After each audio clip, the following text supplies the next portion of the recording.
हाँ, नमस्कार दोस्तों। आज के इस महत्वपूर्ण चर्चा को शुरू करते हैं और आज के इस महत्वपूर्ण चर्चा के अंदर हम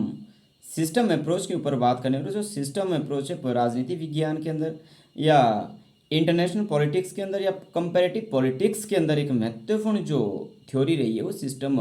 थ्योरी के नाम से रही है, जिसके प्रतिपादक कंपैरेटिव पॉलिटिक्स के अंदर डेविड स्टिन और कंपैरेटिव पॉलिटिक्स के अंदर डेविड स्टिन ने पूरी दुनिया की राजनीति को या पूरी दुनिया की जो सिस्टम को है, एक सिस्टम दूसरे सिस्टम से किस तरह से बेहतर है, या जो एक जो मैकेनिज्म है पूरा सरकार का या सरकार का जो पूरा तंत्र है, जिसके तीन पार्ट के अंदर आपका लेजिस्लेचर, एग्जीक्यूटिव और जुडिशरी के अंदर सरकार के तीन पार्ट को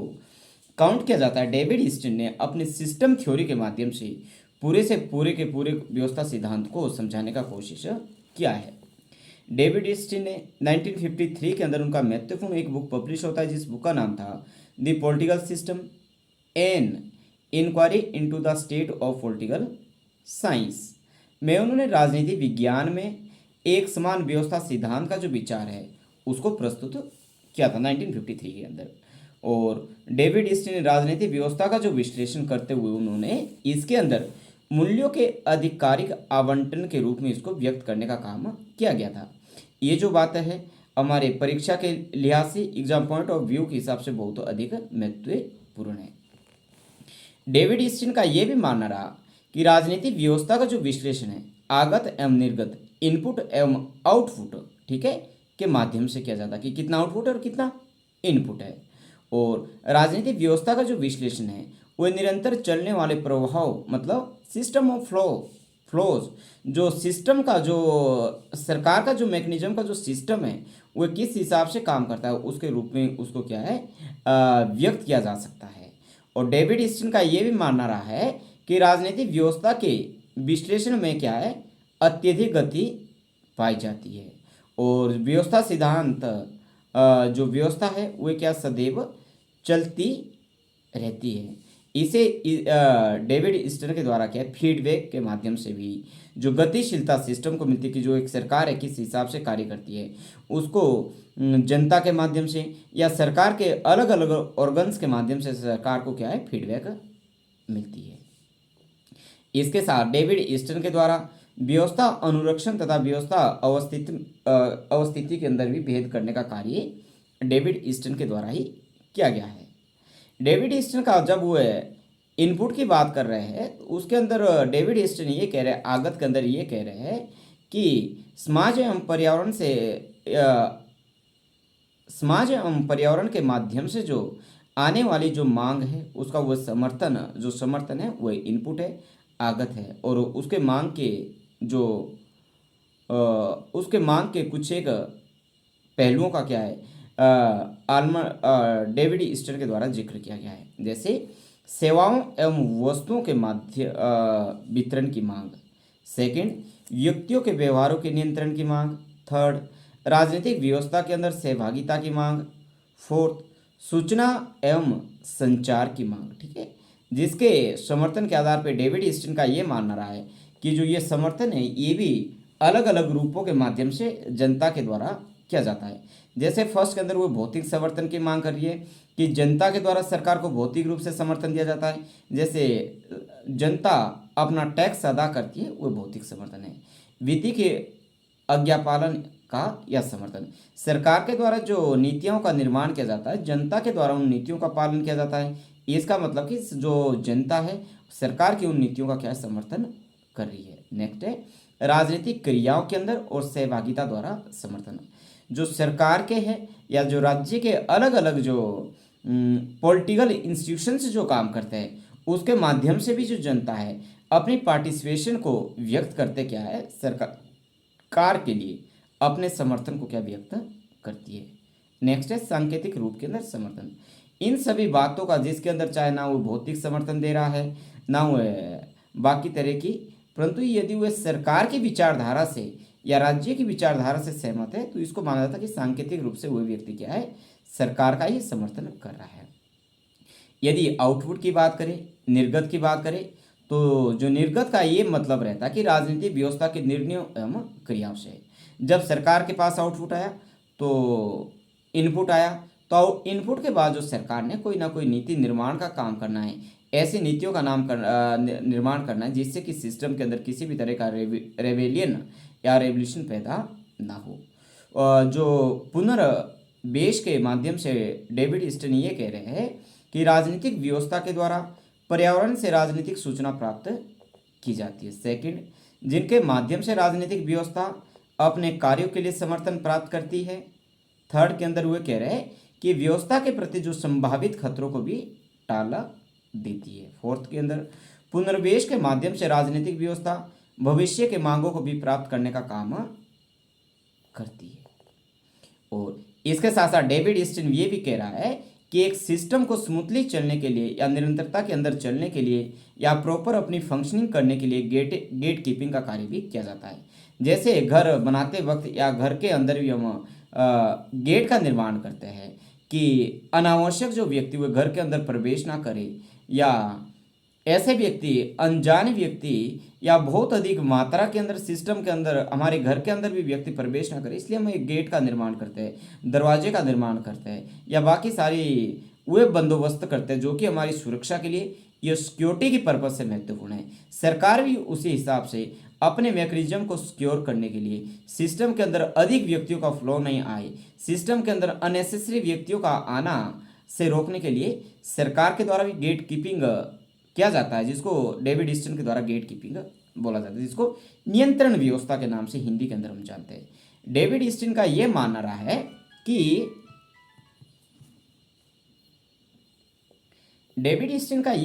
कि राजनीतिक व्यवस्था को अतिभार से बचाने के लिए हमें क्या गेट कीपिंग की गई व्यवस्था का भी जिक्र किया गया है। इसके साथ साथ डेविड ईस्टन ये भी कह रहा है कि राजनीतिक व्यवस्था को क्या है अतिभार से बचाए रखने के लिए हमें क्या कुछ एक बातों की जरूरत पड़ती है।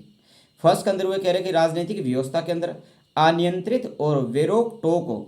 मांगे प्रवेश ना करे। सेकंड के अंदर वे कह रहे हैं कि राजनीतिक व्यवस्था द्वारा कुछ ऐसे सांस्कृतिक एवं सामाजिक मानकों का निर्माण किया जाता है जिससे जो प्रतिकूल मांगे हैं उसको अस्वीकृत किए जाते हैं। समाज के अंदर बहुत सारी मांगे उठती है और सरकार सिर्फ उन मांगों को ही एक्सेप्ट करती है, मांगों के रूप में लॉ का निर्माण करती है जो कि समाज के अंदर सकारात्मक भूमिका निभा सकती है, सही मायने के अंदर समाज के अंदर महत्वपूर्ण भूमिका अपनी अदा कर सकती है।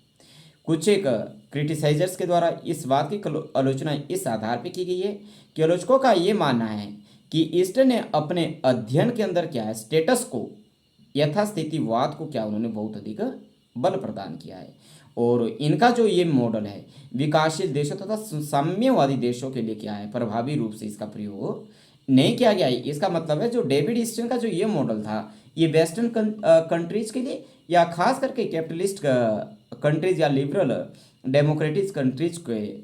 अध्ययन को ही सेंटर मान के किया गया था। नेक्स्ट जो क्रिटिसाइजर है इस आधार पे की जाती है कि ईस्टन ने अपने अध्ययन में शक्ति के अध्ययन की क्या इसको उपेक्षा करने का काम किया था। डेविड ईस्टन का इस आधार पे भी उसको क्रिटिसाइज किया जाता है कि उन्होंने अध्ययन में अपने शक्ति की क्या है जो शक्ति के अध्ययन की क्या इन्होंने उपेक्षा की थी। और साथ में वह जो परिवेश की बात डेविड ईस्टन के द्वारा की जाती है कि सिस्टम का अपने आप में एक परिवेश है, वास्तव में परिवेश क्या है डेविड ईस्टन ने इस बात को भी बताने से इनकार किया है। इसके साथ साथ डेविड ईस्टन के द्वारा राजनीति विज्ञान की जो परिभाषा है राजनीति विज्ञान मूल्यों का जो अपने आप में क्या है आधिकारिक आवंटन है और ये क्या है अपूर्ण है क्योंकि राजनीतिक व्यवस्था और अन्य व्यवस्थाओं द्वारा क्या है आवंटित मूल्यों में उन्होंने क्या इसमें स्पष्ट रूप में भेद नहीं किया है। नेक्स्ट अंदर वे कह रहे हैं कि संरचनात्मक प्रकार्यात्मक उपागम की जो एक सिस्टम को समझने की बात है जो आलमंड एम पावेल के द्वारा दिया गया है इसका भी हम जिक्र कर लेते हैं। आलमंड एम पावेल का जो स्ट्रक्चरल फंक्शनल अप्रोच है राजनीति विज्ञान के अंदर या इंटरनेशनल पॉलिटिक्स के अंदर या कंपैरेटिव पॉलिटिक्स के अंदर महत्वपूर्ण है। खास करके आलमंड एम पावेल का जो कंट्रीब्यूशन है कंपैरेटिव पॉलिटिक्स के अंदर महत्वपूर्ण रहा है और आलमंड एम पावेल ने कंपैरेटिव पॉलिटिक्स को समझाने के लिए स्ट्रक्चरल फंक्शनल अप्रोच का प्रयोग किया है। जिस तरह से डेविड ईस्टन के द्वारा कैपिटलिस्ट कंट्रीज के लिए या लिबरल डेमोक्रेटिक कंट्रीज के सिस्टम को समझने के लिए उन्होंने सिस्टम थ्योरी का इजाद किया था, उसके लिए उसके काउंटर के अंदर आलमंड एंड पावेल के द्वारा स्ट्रक्चरल फंक्शनल अप्रोच का जो प्रयोग है वह डेवलपिंग कंट्रीज या थर्ड वर्ल्ड कंट्रीज या सोशलिस्ट कंट्रीज या कम्युनिस्ट रिजीम्स को समझने के लिए उनके द्वारा किया गया है। डेविड ईस्टन का जो इनपुट आउटपुट का जो मॉडल था, ये मुख्यतः जैसे हमने पहले कहा कि विकसित और उदारवादी देशों पे अधिक इम्फेसाइज था या केंद्रित था। अतः ये जो विकासशील समाजवादी देशों की व्यवस्था की क्या पूर्ण रूप से इसमें व्याख्या नहीं करा था, जिसके कारण आलमंड एंड पावेल ने संरचनात्मक प्रकार्यात्मक जो मॉडल है वह दिया था, जिसके अंदर उन्होंने समाजवादी और विकासशील देशों का अध्ययन किया था और समाजवादी और विकासशील देशों के अध्ययन को समझाने की जो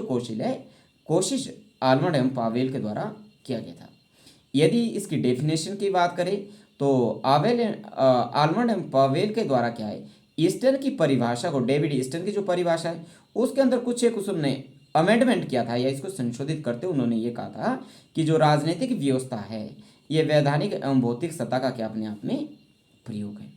और इसकी जो फीचर्स है, जो इसकी विशेषता है, आलमंड एंड पावेल के अनुसार एक व्यवस्था की क्या अपने आप में निम्नलिखित विशेषताएं रहती है। पहले वे कहते हैं व्यापकता, ये बहुत अधिक ब्रॉड होती है। सेकंड, आत्मनिर्भरता, ये एक दूसरे के ऊपर निर्भर रहती है। थर्ड, एक स्पष्ट सीमा का होना कि एक सिस्टम के अंदर एक स्पष्ट सीमा होती है, एक स्पष्ट लक्ष्मण रेखा होती है।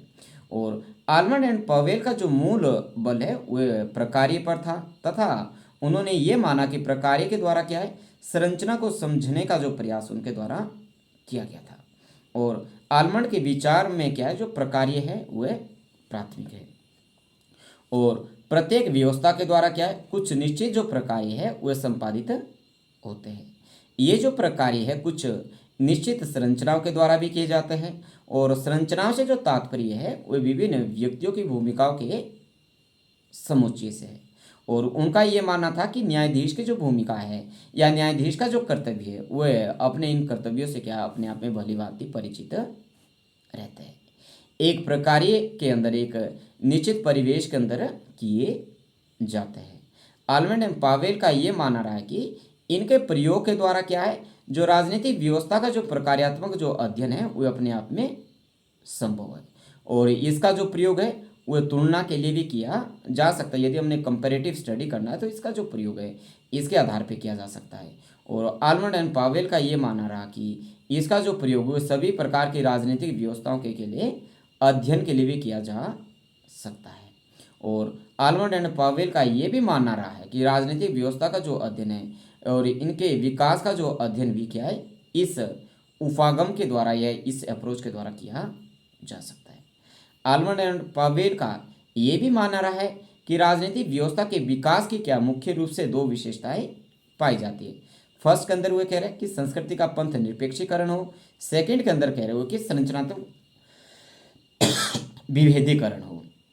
और राजनीतिक व्यवस्था के जो प्रकार्य या जो उनके निर्गत कार्य की वह बात कर रहे हैं जैसे लॉ मेकिंग का जो काम है ये लेजिस्लेचर के द्वारा किया जाता है, लॉ के इम्प्लीमेंटेशन का जो काम है वह एग्जीक्यूटिव के द्वारा किया जाता है, या लॉ के इंटरप्रिटेशन का काम है या उसके अंदर फाइनल वर्डिक्ट देने की जो बात है ये जुडिशरी के द्वारा किया जाता है। जो गवर्नमेंट्स के 3 ऑर्गन से महत्वपूर्ण लेजिस्लेचर, एग्जीक्यूटिव और जुडिशरी, इसका जो वो जिक्र है वह भी आलमंड एंड पावेल के द्वारा स्ट्रक्चरल फंक्शनल अप्रोच के अंदर किया गया है।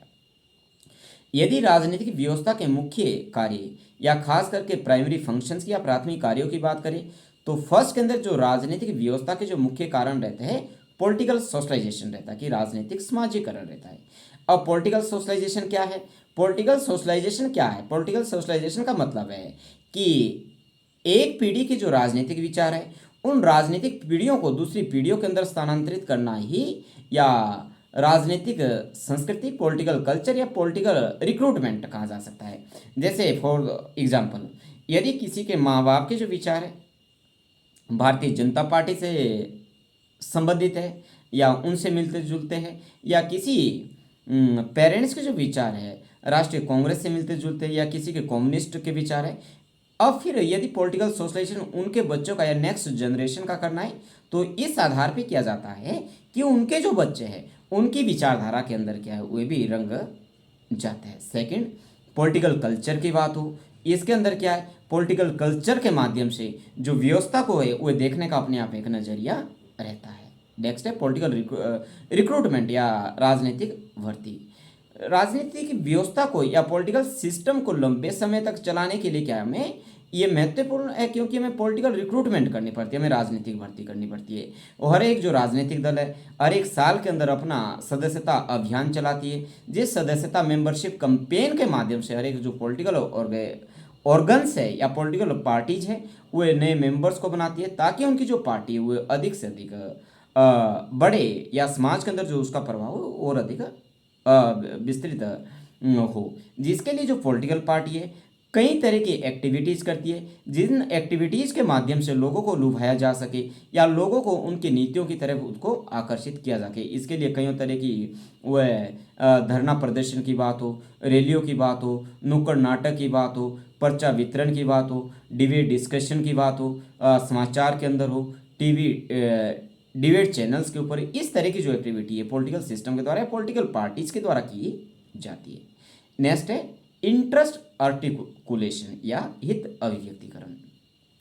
हित अभिव्यक्तिकरण के अंदर खास करके जो दबाव समूह है जो हित समूह का ही एक रूप है। हित समूह का ये मतलब रहता है कि समाज के अंदर बहुत से ऐसे व्यक्ति जिनका जो हित है जिनका जो इंटरेस्ट है एक जैसा है वे अपने एक जैसे इंटरेस्ट को लेके यूनाइट होते हैं, एकत्रित होते हैं। और जब वे व्यक्ति जो एक जैसा जो उनका इंटरेस्ट है अपने इंटरेस्ट को पूरा करने के लिए सरकार के ऊपर दबाव डालते तो उस समय वे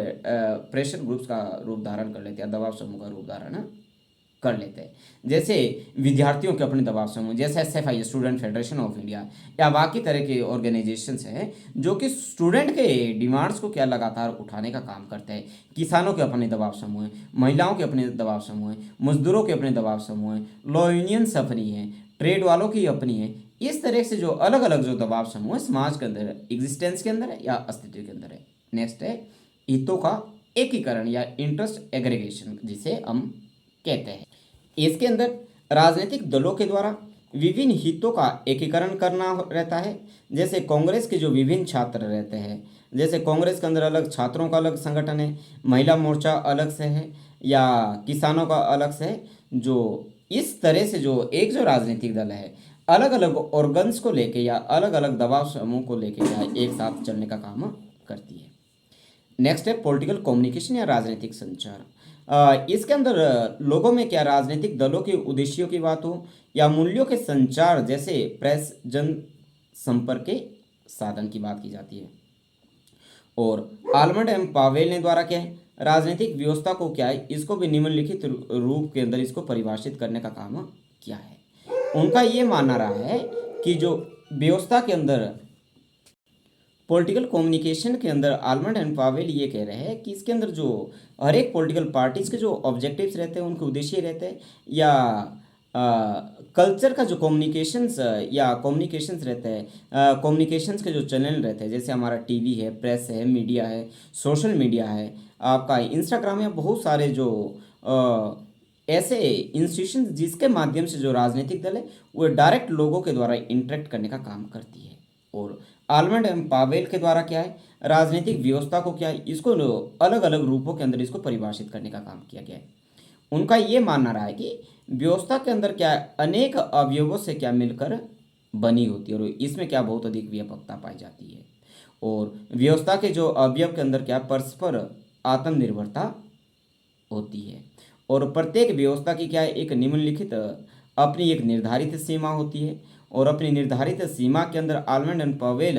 व्यवस्था का जो क्या है विश्लेषण करते हुए उन्होंने क्या है इसमें सभी तरह की क्या संरचनाओं को इसके अंदर शामिल करने का काम आलमंड एंड पावेल के द्वारा किया गया, जिसके अंतर्गत दलीय व्यवस्था हो, दबाव समूह हो, राजनीतिक संचार हो, इन सभी बातों को उसने क्या है इंक्लूड या सम्मिलित करने का काम किया गया है। उनका ये भी मानना रहा है कि व्यवस्था के द्वारा क्या है साम्यावस्था या सामंजस्य एवं संतुलन बनाए रखने का काम किया जाता है। उनका ये भी मानना है कि राजनीतिक समाजीकरण के द्वारा क्या है राजनीतिक संस्कृति की बात हो, संस्कृति में प्रवेश अपने आप में क्या है, प्रक्रिया है। इनके द्वारा राजनीतिक मूल्यों का क्या है, एक पीढ़ी से दूसरी पीढ़ी के अंदर क्या है, स्थानांतरण होता है। और राजनीतिक संस्कृति का ये मतलब रहता है कि राजनीतिक व्यवस्था के प्रति क्या है, लोगों की अभिवृत्ति, लोगों का एटीट्यूड व परसेप्शन एक जैसी बनी रहे। और राजनीतिक भर्ती या पॉलिटिकल रिक्रूटमेंट की जो हम बात करते हैं, राजनीतिक व्यवस्था की क्या सदस्यता ग्रहण करने से लिया जाता है। और हित अभिव्यक्ति की बात हो, इसके अंदर विभिन्न समूह क्या है, अपने हितों को क्या है, प्रकट करने का काम करते हैं। और हित संचयकरण की बात हो, इसके अंदर क्या है कि हित संचयकरण के द्वारा के विभिन्न हितों का क्या है, आपस में क्या है, एकीकरण करने का काम किया जाता है।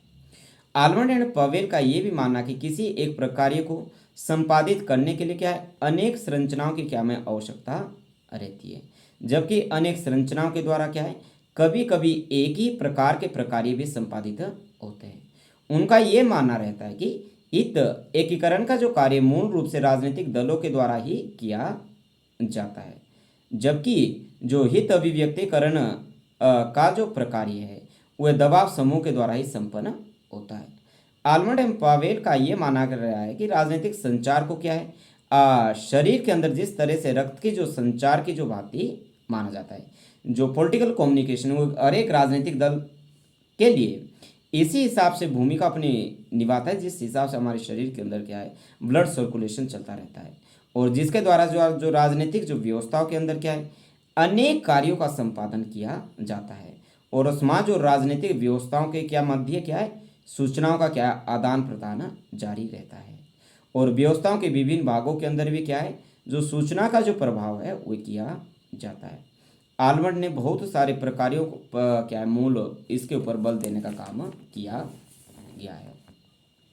उनका ये मानना रहा है कि निर्गत प्रकारों का जो महत्व है अपने आप में सेकेंडरी है, द्वितीयक है, जिसके क्या अपने आप में कुछ कार्य इस तरह से रहते हैं। नियम निर्माण रहता है, सेकंड नियम अनुप्रयोग या क्रियान्वयन रहता है, थर्ड के अंदर नियम अधिनिर्णय रहता है। और आगे आलमंड एंड पावेल ये कह रहे हैं कि इन सभी बातों का यदि हम वर्णन करें तो निर्गत प्रकार्य की बात है, सरकारी व्यवस्था द्वारा संपादित ये चलते हैं। इनका ये मानना भी रहा है कि पाश्चात्य समाजों में ये सभी प्रकार के जो प्रकार्य है ये अत्यंत व्यवस्थित रूप के अंदर क्या संपादित होते हैं। उनका ये मानना रहा कि सभी प्रकार के व्यवस्थाओं में क्या है, आधुनिकतावाद व परंपरावाद का जो तत्व है वो क्या विद्यमान रहता है, परंतु पश्चिमी समाजों में जो ये कार्य है अत्यंत विशेषीकृत रूप में संपादित होते रहते हैं।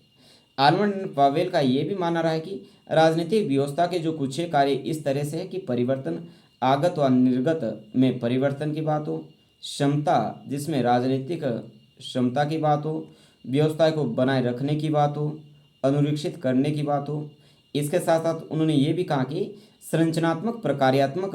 उपागम के जो अंतर्गत है वह राजनीतिक क्षमता पर क्या मूल बल देने का कार्य किया जाता है। उनका ये भी मानना रहा है कि राजनीतिक व्यवस्था की जो क्षमता का जो निर्धारण है वह कुछ एक निर्धारित तत्वों के आधार पर किया जा सकता है। दोहनकारी क्षमता जिसके माध्यम से कि व्यवस्था के संसाधनों का क्या दोहन किया जाता है। नेक्स्ट वे कह रहे नियंत्रणकारी क्षमता जिसके द्वारा व्यक्ति व समूहों के व्यवहारों का क्या नियंत्रण किया जाता है। थर्ड के अंदर रह रहे हुए वस्तुओं एवं सेवाओं के वितरण की क्षमता की बात हो। फोर्थ के अंदर हुए कह रहे कि सांकेतिक व अनुक्रियाशील क्षमता व्यवस्था में परिवर्तन के साथ ही बदलाव की बात की जा रही हो। उनका ये भी मानना रहा है कि राजनीतिक व्यवस्था के समक्ष क्या है अनेक प्रकार की जो चुनौतियां हैं वो उत्पन्न होती है, जैसे राष्ट्र निर्माण की चुनौती की बात हो, राजनीतिक सहभागिता की बात हो या वस्तुओं व सेवाओं के वितरण की बात रहती हो। इसकी जो क्रिटिसिज्म इस आधार पे की जाती है, ये माना है उसको क्रिटिसाइजर्स का ये माना रहा है कि आलमंड एवं जो पावेल का जो तुलनात्मक व्यवस्था जो विश्लेषण है वो पश्चिमी राजनीतिक व्यवस्थाओं का क्या है इसमें भी विश्लेषण प्रतीत होता है। विशेषकर इन्होंने जो अमेरिकी राजनीतिक व्यवस्था को एक मॉडल के रूप में इसको प्रस्तुत करने का काम किया है, जिसके माध्यम से अन्य तरह की जो राजनीतिक व्यवस्थाओं का जो विश्लेषण है वह प्रभावकारी तरीके से नहीं हो पाया है। सेकंड, आलमंड एंड पावेल ने द्वारा जो संरचनात्मक प्रकार्यात्मक उपागम पार्सस जैसे समाजशास्त्रियों से क्या है इसने ग्रहण किया है। और पार्सस ने व्यवस्था के जो विश्लेषण को क्या है इसको केंद्रीय माना था, और जबकि आलमंड एंड पावेल ने व्यवस्थाओं के विश्लेषण की बजाय क्या है प्रकार्यों पर क्या इन्होंने मूल बल दिया था। आलमंड एंड पावेल ने द्वारा जिन 7 प्रकार्यों का उल्लेख किया गया है उनका स्पष्ट विभाजन करना क्या अपने आप में कठिन है। इसके साथ साथ निर्गत प्रकार्यों पर भी पर्याप्त बल नहीं दिया गया है। इसके साथ साथ इनके अध्ययन के अंदर जो पुनर्वेश या फीडबैक का भी किसी तरह का कोई वर्णन आलमंड एंड पावेल के द्वारा नहीं किया गया, ऐसा क्रिटिसाइजर्स का मानना रहा है। यदि हम इन सब बातों का वर्णन करने के बाद इसका एक समरी निकाले या कंक्लूजन पे पहुंचे, तो ये जो प्रकार्यात्मक जो आधार है ये तुलनात्मक राजनीति के अंदर एक नए तरह के मॉडल को इजाद करने का इन्होंने प्रयत्न किया गया है। उन्होंने डेविड ईस्टन की जो सिस्टम अप्रोच की इस कुछ एक जो खामियां रही थी उस खामियों को दूर करने का काम किया, और राजनीतिक व्यवस्था को एक वैधानिक सत्ता या शक्ति के बाध्यकारी प्रयोग के रूप में इसको चित्रित करने का काम किया। उनका ये भी मानना रहा कि इन्होंने पहली बार समाजीकरण व राजनीतिक संस्कृति जैसे संकल्पनाओं का भी प्रयोग किया है। यदि आलमंड एंड पावेल की और इसके साथ डेविड ईस्टन की तुलना की जाए तो आलमंड एंड पावेल ने डेविड ईस्टन की तुलना में राजनीतिक व्यवस्था को बहुत अधिक मात्रा के अंदर इसको प्रभावी विश्लेषण करने का कार्य किया है। सेकंड, आलमंड एंड पावेल ने द्वारा राजनीतिक संस्कृति का अत्यधिक मात्रा के अंदर प्रयोग किया है, जबकि ईस्टन के अंदर ये जो विचार ये अनुपस्थित था या एब्सेंट रहा है। थर्ड, ईस्टन का जो व्यवस्था सिद्धांत जो सिस्टम थ्योरी है, सिस्टम थ्योरी के अंदर पुनर्वेश के कारण क्या है जो गतिशीलता इसके अंदर बहुत अधिक रहती है, जबकि आलमंड एंड जो पावेल का जो विश्लेषण है ये मूलतः प्रकार्यात्मक है या फंक्शनल है। इस तरह से आज की चर्चा के अंदर हमने डेविड ईस्टन का सिस्टम थ्योरी और आलमंड एंड पावेल के स्ट्रक्चरल फंक्शनल अप्रोच को समझने की कोशिश की। तो मेरा ऐसा मानना है कि एग्जाम पॉइंट ऑफ व्यू के हिसाब से आज की ये जो चर्चा आपके लिए काफ़ी फ्रूटफुल रहने वाली। Thank you so much.